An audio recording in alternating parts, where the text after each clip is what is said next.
My question is, what kind of tips can you provide to those of us considering nearshoring or offshoring? Treating people with respect, that they're equals and not different. I think it's very easy.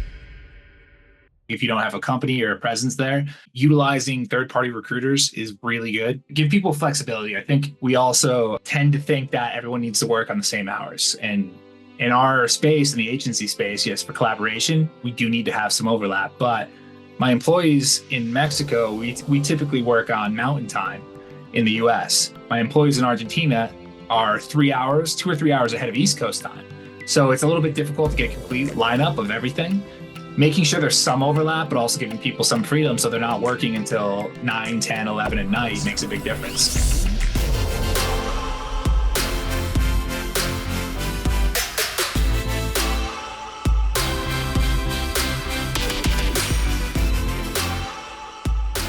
Welcome to Unlocking Moves. We want to cover those key pivotal moments and decision points that really change the lives of successful entrepreneurs and leaders. And I want to hear stories, because I think we all learn the best from stories. And I don't want to hear just their glory stories. I want to hear their gory stories. As I like to say, the bigger the shit show, the bigger the lesson. So speaking of gory stories, my guest today is Mike Begg, and we've got a ton of good stories for you. But Mike, before we get going, I like to ask my guests an off-the-wall question or comment to really throw them off their game, keep my audience off their game. Are you ready for this? I'm ready for it, Kurt. All right, so here we go. So you graduated from St. Joseph's University in 2012. I'm guessing that puts you around 22-ish. You also played on the Portuguese national team in lacrosse in 2022. Now I just found out you're also still playing in 2024. Holy smokes, so that makes you 34. And recently you were the top goal scorer for the Portuguese national team. A, that puts you in badass territory, being 34 and on the national team. And B, dude, what the hell? You got to tell me the story. That's great. I didn't know you as a Portuguese national lacrosse player. Yeah, you dug up a lot of me there, actually. So yeah, I have been playing lacrosse pretty much my entire life. I started when I was, I don't know, 8, 9 years old. I played through college, and after college, you kind of get into work, and I realized I still want to keep playing. And I just started looking out for teams. I wasn't good enough to make Team USA, unfortunately, but my mom and her family is from Portugal. So I did have the ability to get Portuguese citizenship. And I went down that route, got the passport, got my card and everything. And I've been playing with the Portugal team for the past 4 or 5 years. We went to our first European championships a couple of years ago, played okay there. We have a couple of European qualifiers coming up next year. So I'm kind of on the mend right now, trying to get back into it. Dude, look, most people after 10 years out of college, they're playing for in my case, it was the Ernst Young, slow pitch softball team. You're looking out for a flipping national team. Dude, I can't wait to dive into your story. Oh, man. I'm excited to tell it. So. All right, let's go. As you guys can tell, my guest today is Mike Begg, and he's an entrepreneur whose story will absolutely resonate with most of my audience. He is a e-commerce guru and digital marketing guru who started his own Amazon consulting firm called AMZ Advisors with 2 partners in 2015. He started his career at Deloitte, and he also spent about a year and a half at Sears in their real estate department, right as they were going through their downfall, let's say. So he saw a lot of that from the inside. And I can't wait to dive into my Mike story from who's your Mike? Mike Begg. Welcome to Unlocking Moves. Thank you, Kurt. Thank you for having me. Well, hey, I want to start at the beginning because part of my goal is to inspire other future entrepreneurs. So tell me a little bit about, obviously you were at Deloitte, you went to Sears, but at some point in that time frame, you must have gotten the bug to start your own deal. Tell me a little bit about why and how. So yeah, I think it actually probably even started before that. So when I was in college during the summers, I'm from Connecticut originally. I worked on an island called Block Island at a marina. And working in a marina, you have a lot of people coming in on boats for the weekend, coming for a few days, leaving. And you just get to start to know a lot of these people. And I realized at that point that most of these people that had boats, that had things that I enjoyed doing, they had their own business. They were making their own money in construction or a variety of different industries. And I kind of got the bug at that point. I was like, all right, I think I need to do something for myself at some point. And I was always a pretty good student in school. I went and worked at Deloitte after, and I was like, okay, I'm going to learn how to do stuff at Deloitte. I'm going to figure out what my business is going to be, what I'm going to do. And honestly, Deloitte was terrible. I really hated working there. And after about 2 years, I realized, okay, maybe real estate was what I was interested into. I was doing some consulting work on the real estate side at Deloitte, and I was like, all right, maybe I need to shift more in that way. So I studied a little bit more at NYU, got a certificate in real estate development, and actually jumped over to Sears and started doing real estate over there. Much better feeling. I was managing my own projects. I was doing a lot of stuff that I had control of, a lot of negotiations, a lot of asset sell-offs, and it felt a lot better, but I still was reporting to someone else. And I was like, you know what? I still need to figure out something for myself. So we're going to put you in the camp of a lot of entrepreneurs in that it sounds like you are unemployable. Is that the problem? I think, I don't know if I'm unemployable, but I do struggle with authority a lot. And that's been something I've kind of had my entire life. So it is much better being your own boss. I will say that. That's awesome. That's awesome. So tell me more. So either you got the itch or something kicked you out. Tell me how you ended up really Sure. on your own. Sure. So there were a couple interesting things going on. I mean, I already had these feelings of wanting to start my own business. And at the same time, working in Sears, as you see a company kind of failing, it's like, well, a couple different other things were going on there. It's like, do I trust other people to make decisions for me, or do I trust my own decision making? And I was like, I trust my own decision making. That's obvious. And then while I was looking at a deal, Amazon came in and tried to make an offer on a Sears property. And it blew my mind. I was like, why is Amazon trying to make an offer on a Sears property? I mean, it's an online retailer.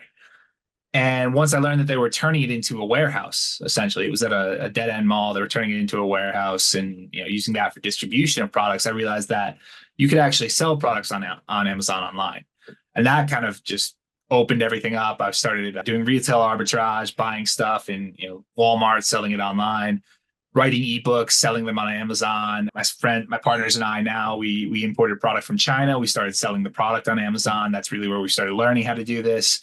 And that's where we realized that most other brands don't know how to do it. And that's where the idea of an agency came from. So that is how we kind of got to that point. I think probably after we had our first, 4 or 5 clients on the agency side, we saw that there was potential for this to really grow and to scale up. And that's kind of where I said goodbye to Sears. And I was like, all right, I'm going on my own way to do this. So let me stop you, because what I heard was you were buying stuff at Walmart and then selling it online at Amazon. I don't think that's a totally unique thing amongst Amazon resellers, but tell me more, because obviously you built it into a business as I understand it, has done over $500 million of client sales over the last 10 years or whatever. Well, that's more on the agency side. But what we started doing was, essentially going to Walmart, Target, every big box retail store we could, and just buying out the clearance section, turning around and putting it on Amazon. And it is pretty common. And there's some people that make their entire living off of doing that.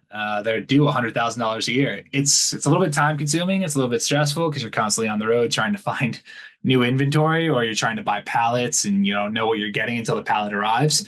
And it's an interesting experience. You learn a lot from that, and you learn a lot about e-commerce, how products sell, how to market your products, how to win the buy box. There's a variety of different skills that come out of it, all of which translated really well to the agency side, where we've worked with brands that are multi-billion-dollar, multi-international companies, and that's been really fun to see the difference there. Wow. So we just dropped a newsletter about side hustles, because I think I've got a character in my book, as you know, called Side Hustle Sam. You had a classic side hustle. You're at Sears while you're also selling, these things on Amazon online. You got it big enough where you said, screw it, we can go make our own run at this. Dude, I love that. I'm going to guess that's one of your unlocking moves, but kudos to you for making the jump and for building it into a great business. Thank you. Yeah, I mean, it was definitely nerve-wracking at the time, but it's been fun looking back at it, seeing all the challenges we've come across and like how we've arrived to this point. It definitely makes it more enjoyable. Awesome. So it sounds like you not only built your own great business that way, but you learned enough tricks along the way that now you consult with other companies and you basically help them build their own Amazon or overall e-commerce presence. Is that right? That's exactly right. I mean, most of the brands we're working with are household names that you probably know, or they're brands that are doing $10-15 million a year on Amazon. And they're like, how do I really Like, get who's to your that mic? next level? Are you working with, is that a $10 to $15 million brand you're talking about? Who's your mic? Yeah, of course. And yeah, that's where we really help brands succeed. It's really understanding like what areas of the platform they're not taking advantage of and how we can help them start to leverage them more. And it's been fun. Like I said, we've worked with big brands, Johnson & Johnson, Clorox, some really awesome ones, and it's been really fun to get them going. Well, I'm going to give you a chance to give your own commercial, because a lot of my listeners are people that have 10, 20, $50 million, CPG brands and want to sell more on Amazon. Give me your pitch. Like, why would they call you? Well, most of the time that we get calls from those types of companies is because they feel they're stuck or they have growth goals that they need to achieve and they're not doing it with their internal team. Where we step in is we kind of help them visualize exactly what their current sales funnel looks like and where they're leaking sales or where they're missing opportunities. And from that, we'll come in and we'll start restructuring their sales funnel to make sure that those areas where they're leaking are sealed off, and we start filling it with more and more potential customers through affiliate marketing, DSP, paid advertising on Amazon, and also Google Ads in some instances. Well, by the way, neither Kurt Wilkin nor HireBetter got paid for that ad, but I am going to ask him to sell some Who's Your Mic books for me. So if you're just joining us on Unlocking Moves, today's episode is brought to you as usual by HireBetter, the strategic talent partner for growth-minded entrepreneurs everywhere. Now, you also have, as I understand it, a part of your business that helps people sell in Mexico. I think it's called GoAvance. Tell me a little bit about that, because I had no idea something like that existed. And by the way, just for the audience so they know, Mike is calling in from his home in Mexico. Yes, exactly. I've lived in Mexico for about 7 years, so this is home for me now. Living here in Mexico kind of opened up my eyes to how, I don't want to say how good we have it in the US, but how convenient things are in the US. You can find pretty much anything you want on Amazon, on any e-commerce platform, but the product selection that we had here in Mexico was not the same. And we tried to figure out why. And there's a variety of reasons. It really comes down to legal issues. Most foreign brands don't get into Mexico because they need to set up a business entity. They need to find a Mexican business partner. They need, 10 different things that kind of make it very challenging and very difficult for them. So what we did is we actually, and I say we, myself and my partners, started an entity here in Mexico where we become the distributor of these brands. So we're helping brands get into Amazon, Mercado Libre, Walmart, Liverpool, Coppel for the e-commerce platforms. We're helping them get into retail in some instances with Liverpool, one of the big box retailers down here in Mexico, Walmart, some of the big grocery chains, the pharmacies. So we are essentially becoming a distributor for all foreign brands, all US brands or European brands that want to get into Mexico. And that's really exciting for a few different reasons, because we're increasing product selection. So we're making the customer shopping experience more enjoyable. We're also opening up new markets to brands that are interested in expanding to Latin America. And it's fun being able to solve both of those problems. So obviously Mexico we mentioned, and I assume other countries in Central America. Can I assume that Brazil is part of it as well, given one of the biggest economies in South America? Brazil is, and Brazil has its own unique challenges that we are always constantly trying to figure out and work through. When we actually consult with brands, most of the time they're like, I want to be in Brazil. And Brazil is very difficult. I mean, you're looking at taxes that are somewhere between 65 to 96% of the product cost. So it's very difficult for most brands to really get into there. What we always recommend is that brands start with Mexico, and then we can look at other options like Colombia before moving on to Brazil, because it's a tough market to crack into just because of the cost of doing business there. I was trying to give you a little bit of help so that you could convince your business partners that you playing on the Portuguese national team was good for business because you're trying to get in Brazil, but I don't think that's true. No, you don't have to. You don't have to convince me, or convince that, I should say. I think it's a unique advantage that we have, and it's one of the cool things. Obviously, being here in Latin America, speaking Spanish is helpful, but also speaking Portuguese is very helpful for us to tap into the Brazilian markets, to find the right partners there and the right employees to help us grow. Awesome. Hey man, let's shift gears for a minute, because I know that you have a mostly offshore or nearshore team, mostly virtual team, I believe. Yeah. Obviously in different countries. You're in Mexico, so I'm sure that helps. But how do you build a strong culture when you've got this team that's disparate all over the world? I think it's one of the interesting things, because it's something I've started to pay a little bit more attention to lately, because we've always gotten really good feedback with every employee that's worked with us. They've loved working here. I mean, when we look at the actual employees that have left, there's really like 2 or 3 that have left, and the rest that we've fired. The ones that we have been with us for years. And it's really because they enjoy working here. And I think it starts by leading by example, by showing that what you say is important is actually important. And one of the ways that we do that is we kind of focus on a few different areas. One being transparency, letting people know what's going on, keeping them up to date, keeping them involved. Communication is obviously a big part. If you can't communicate well internally and externally with stakeholders, then it's going to be difficult for people to understand what their role is and where they fit inside the company. And the third one is just problem solving. When you see a problem or when we see a problem, we try to work to a solution together. And this kind of makes people feel all part of the process of improving the company instead of, just being a cog in the wheel. And I think that's really the example that we set from the start. And now all of our other employees are just embodying that. So we have, every single employee that starts, I have an introductory call with them.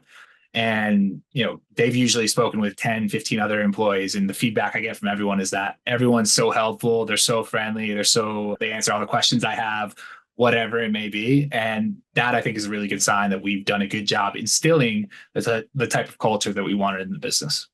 It's amazing how many of those things are ubiquitous with a company that's just US based and yours that is all over the Central and South America. Those are basic, 101, but not always easy to do. And I think it's a very unique experience. I mean, we being American, I think when we work in a US company, we kind of take that culture for granted. When I first came down here to Mexico 7 years ago, like remote work wasn't a thing before COVID here. The work week in most of these Latin American countries is 6 days instead of 5. And the hours before you hit overtime is 48 instead of 40. So the work experience that most people had wasn't as enjoyable. And I think we've also, given them that benefit that they work on essentially a US culture, a US schedule, and it makes things a little bit more enjoyable for everyone. It gives them more opportunities than they had before. Nice. I was going to ask you for some good tips because you have built a nearshore, a great team. So my question is, what kind of tips can you provide to those of us considering nearshoring or offshoring? I think that's the biggest thing is just kind of treating people with respect, that they're equals and not different. I think it's very easy to kind of fall into the trap, especially if you've worked in the corporate space before, that offshore teams are somehow different, or that they're somehow, your workers, or some people treat them as like slaves in some instances. So I think once you start treating people with respect, that has a big impact on it. That would be my first tip. My second tip would be if that you're not in the market physically, like if you don't have a company or a presence there, utilizing third-party recruiters is really good. It really helps find the people that are a direct fit for what you're looking for. I think that's another really strong tip. I mean, we originally started hiring on our own. We made our own mistakes. Then we kind of shifted to improving through recruiting. And now we've kind of shifted to doing our own recruiting in-house. And that makes a big difference once you have the people in market to kind of help you figure that out. And my third tip would be give people flexibility. I think we also tend to think that everyone needs to work on the same hours. And in our space, in the agency space, yes, for collaboration, we do need to have some overlap. But my employees in Mexico, we typically work on mountain time in the US. My employees in Argentina are 2 or 3 hours ahead of East Coast time. So it's a little bit difficult to get complete lineup of everything. Making sure there's some overlap, but also giving people some freedom so they're not working until 9, 10, 11 at night makes a big difference. So those would be the tips that I would say help make things a lot more successful when you're offshoring your employees. I like it. I appreciate that. The one that resonated the most was basically treat people with respect and as human beings and as part of your team. It resonates especially for me because about 20% of our team is nearshore and offshore. And about 6 or 8 months ago, one of our team members, Chrisley, who is a badass, won our Employee of the Month or Quarter or whatever it was award.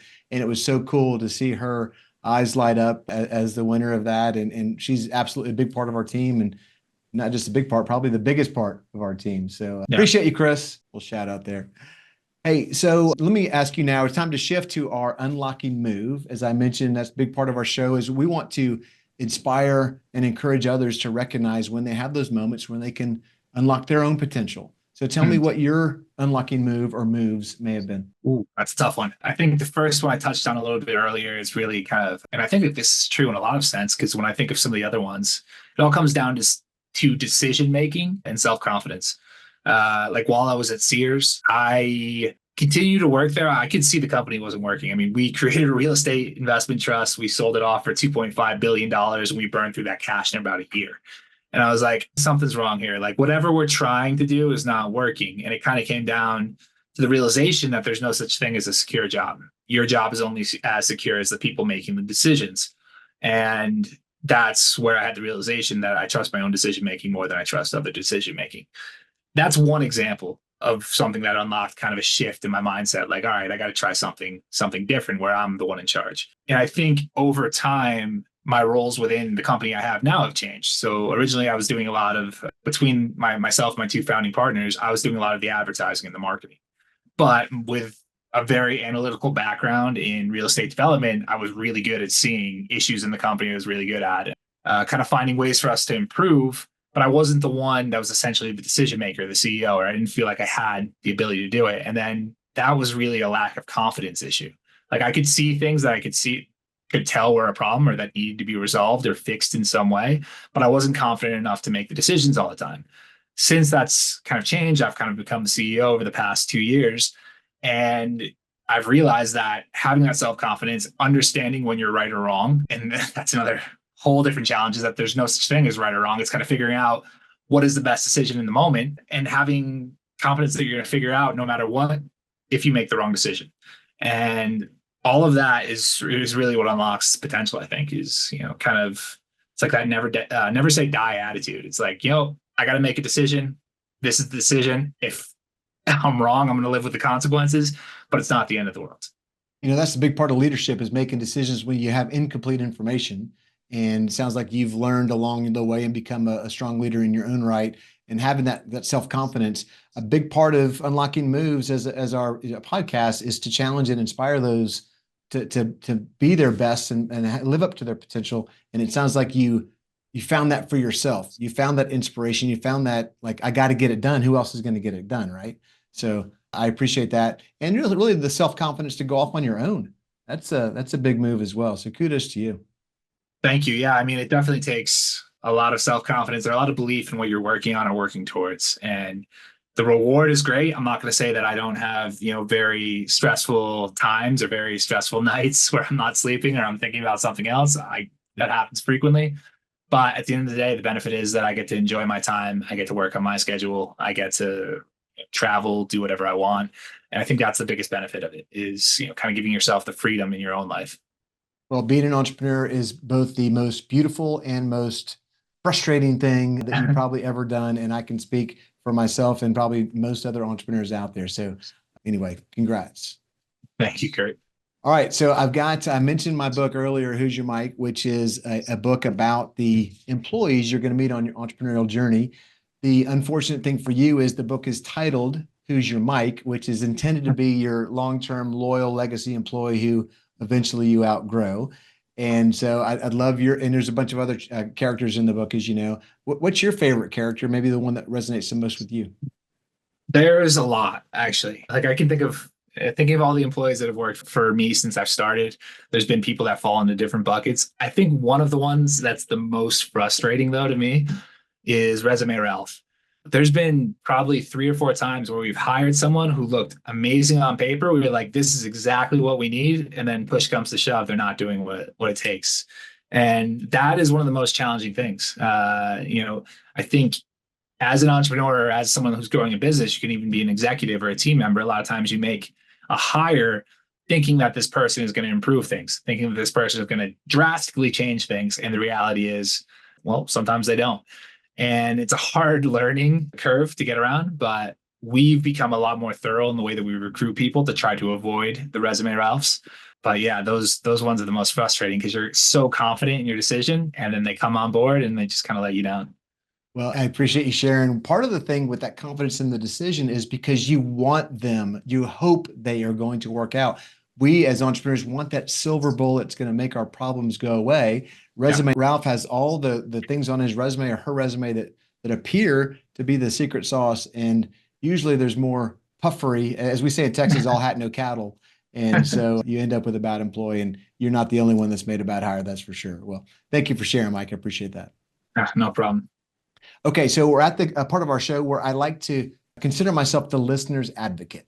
And I want to ask the question that hopefully my listeners are thinking of. If they've got Mike right here one-on-one, what kind of question would they ask? Would they want Kurt to ask?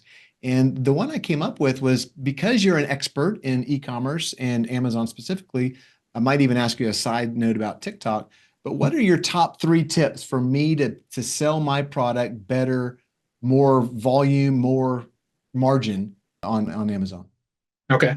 Well, those are not always aligned. More margin and more I want volume. a It's silver not bullet, always like Mike. Give me my silver bullet. we'll try the best I can with this, but I think where most brands need to start is understanding the data in their account. There's really a few important metrics to look at. One is click-through rates and one is conversion rates. And average order value is also extremely important. When you kind of understand those 3 metrics, you can kind of think about what levers you can pull to start moving things. Now, if you have a high average order value and you have a product that's a consumable, like a food product, for example, that's a really good example of focusing on how do I create loyal customers? How do I get more customers coming back? That's a perfect example of using subscribe and save, using bundles, using remarketing on your advertising to try to get people that have purchased the product back to the product page. All of that's super helpful. That's going to lead a lot to recurring revenue, which means you have lower customer acquisition costs, higher customer lifetime value, and that's going to obviously be more profitable in the long term. Focusing on conversion rates, same thing. When you have more people coming to your product detail page and buying the product, it's a factor of the product being well explained through the title, the bullet points, the product description, also in the imagery. The conversion rates on Amazon are better than any other advertising or every other marketing platform you're going to find out there. So when you look at your conversion rates, if you're below 8%, you're below average. Now you got to figure out, how do I get over 8%? And from that, you can start focusing on, how do I test different copy? How do I test different images? Is this variation performing better than this? What are my customers saying? And all of that will lead to better conversions over time. And finally, click-through rates. That's the most important. If people aren't coming to your product page, they're not going to buy. They're not going to turn into loyal customers. So you need to have a main product image that really stands out. And that is actually what will lead to more clicks on your ads, more clicks on the organic searches. And that really just pushes everyone else down the funnel. Man, I appreciate that.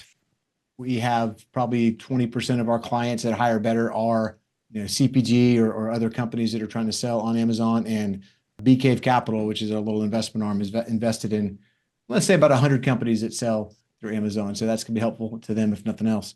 Now, I mentioned TikTok. I know they are starting to do their own fulfillment platform. I don't know how much you're doing on TikTok. Anything you want to say about TikTok? I don't have a lot to say on TikTok. I mean, I think when it comes to platforms, I think it has grown a lot. We have a few clients that we've worked with that have done really, really well on TikTok, others that have not done so well. I think a lot of the success comes to how great you are at creating content and how much content you can put out, like the volume and the quality. And if you do, it can be a very big platform for you. I mean, we have clients that started from zero and, they were at 100,000 within the first couple months. So it can scale up very quickly. I think it also points to a unique trend overall, in that consumers are shopping a lot, at least newer generations, they're shopping a lot from video. So video content is going to be incredibly important no matter what platform you're on going forward. All right. Video content is king. I could not agree more. Okay. So I've got one more question for you, and it's a trick question. So the question is, what is one question that you're never asked, and either you wish they would ask you or you secretly wish they wouldn't, or glad they don't ask you? That's a really tough one. I think I would say, oh geez, I don't even know. You weren't kidding when you said that you kind of throw this question out there. Well, hey, so I've got 2 things that I kind of snuck in as possible topics, just to give you 2. One is we noticed you're a CrossFit guy, so we could talk a little bit about CrossFit. I'm also a CrossFit dork and half CrossFit, half pickleball. But the other one is a story from playing in Poland. Oh, broke no. your collarbone in Poland. Is there a story there we want to hear? Yeah, that's a good story. So this all goes back to the lacrosse, and yeah, that was the European Championships. It was the final game, final day. Wait. Are these the glory days or gory days? This was definitely gory. This got dark quickly. Final game, final day, broke my collarbone. Great.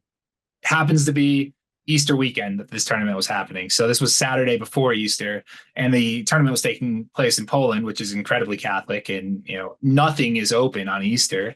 So I had to go to a public hospital. They brought me. I sat around for a few hours, essentially with a cloth holding my arm. They brought me into the room. Like this light's flickering a little bit and it's bothering me right now. They brought me into a room that looked like a saw room with like flickering lights like this. And I was like, oh, this is where it ends. Like a Polish prison. Yeah, it did not feel good. I actually even the doctor was like, oh, you just got really pale. And I was like, because yeah, you thought they were going to amputate your shoulder at some point, right? I didn't know what was going on. I mean, they didn't speak much English in the public hospital. So yeah, that was not fun. And then next day being Easter, none of the pharmacies were open, so I couldn't get any painkillers. I had to go get my flight, so I had to take a train to, I think it was Krakow. And in Krakow, the only place I could get pain medicine was the Ukrainian refugee camps. So they had to give me some pain medicine there so I could get back to Portugal and go to the hospital. So yeah, that was that story. Bringing back all types of memories. Well, so what you're saying is the Portuguese national team does not get first-class medical and airfare treatment when you're on the road. No, when we're stuck in Poland, unfortunately not. In Portugal, it's pretty good, but outside of the country, I can't deal with that. That's awesome. That's awesome. Hey, where can we find out more about you or AMZ Advisors? Yeah, so the best way to find out about the company is amzadvisors.com. You can also reach out to me at any time, Mike at AMZ Advisors. You can also check me out on LinkedIn, Instagram, or Twitter. I'm on all those platforms. Awesome. Thanks. On that note, we're going to wrap this puppy up. Please go like and subscribe. Unlocking Moves, wherever you consume your podcast. We're also on YouTube where you can see the video version. And I can't thank you enough, Mike, for joining me on Unlocking Moves. Thank you, Kurt. It's been a pleasure. Awesome.